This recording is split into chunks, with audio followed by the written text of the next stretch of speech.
Well, hey, how you doing today? Good, I hope. Me, I just finished a knife cleanup on this one right here. Now, you may have seen this in a previous video. I think it was the last video I dropped for 2024, and it was just a couple knives I had picked up from Amazon. Well, this was one of them, and this is an older Remington. Now, the Remington Knife Company, I believe, started in the very early 1920s, 1920, 1921, and it was in Bridgeport, Connecticut. Passed hands a lot over the years, had a lot of changes over the years. So we know this one is from 1933 to 1935, based on the tank stamp, which is very hard to excuse me, which is very hard to see. I'll try and sneak a picture up here. But you have a circle with a Remington written across the center in italics, and then along the right-hand side you have made in, and on the left-hand side USA. Now, from 21 to 24, Remington used a circle with just Remington UMC in the middle. Then from 24 to 23, they used Remington UMC and then had Made in USA on the right, or Made in on the right and USA on the left. From 33 to 35, you had the circle with Remington across the center, no UMC, and then Made in on the right, USA on the left. Now, there were two versions. If you look at this one, again, you can see it's in italics. And there was also a version with just the writing from previously 24 to 23, which was just Remington without the italics. So we know this one is from 33 to 35. Comes in at right at 4 inches. Now, your Remingtons typically have 3 blades. This one's a little different. We'll see that in a moment. Now, I'll throw up here some footage of the knife in the condition it was in when I received it, and then some of the cleanup that I did. But we have synthetic black handles. They're a little banged up. I polished them some. I didn't want to risk damaging the handles.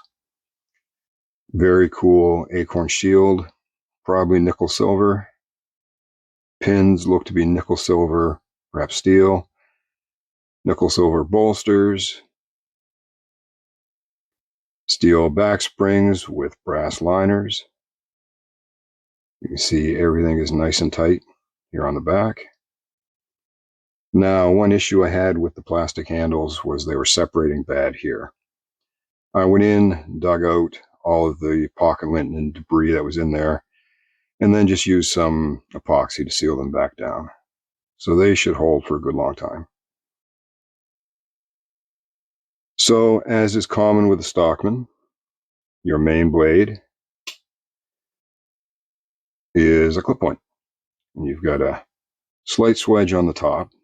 You can see this thing took a bit of a beating. I don't know if somebody was trying to baton with it or what.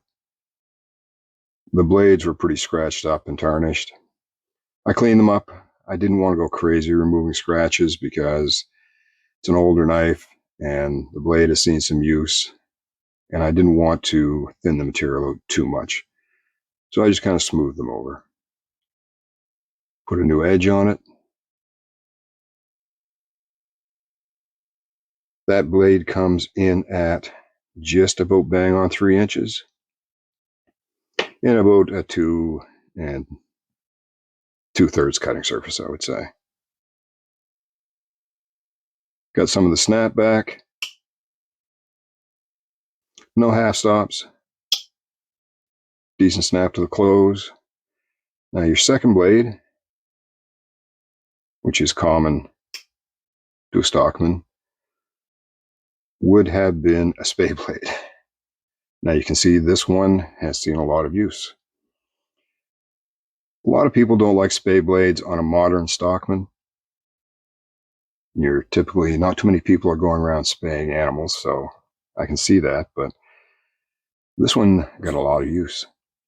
And I kind of find that when I see older Stockmans, the spade blade is one of the more worn blades. So that tells me it's a blade that saw a lot of use and a lot of sharpening.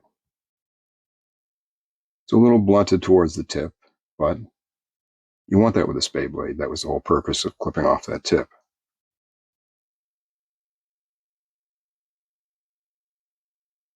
You can see the tang stamp again here.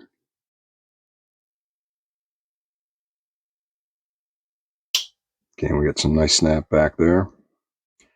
Love that acorn shield. And typically your third blade would be a sheep's foot blade, because this was basically a farmhand's knife. So knives that were suited to the purpose on farm life. So you would have sheep on a farm, so you would have a sheep's foot blade for trimming the hooves on the sheep. Well, this one's a little different. It has an awl, or punch, or reamer.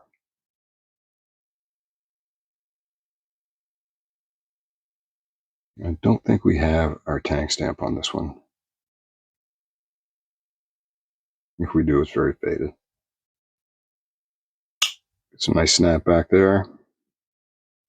So I thought that was fairly unique, particularly for an older Stockman. Maybe it was common on an older Stockman, but for me, because the Stockman was designed for a purpose and the blades were intended for purposeful use, it seemed odd to me that they went ahead and put an awl on it, but I can see where that would be useful too. So, nice snap back there. It didn't have much snap when I got it. Took a lot of cleaning on the springs.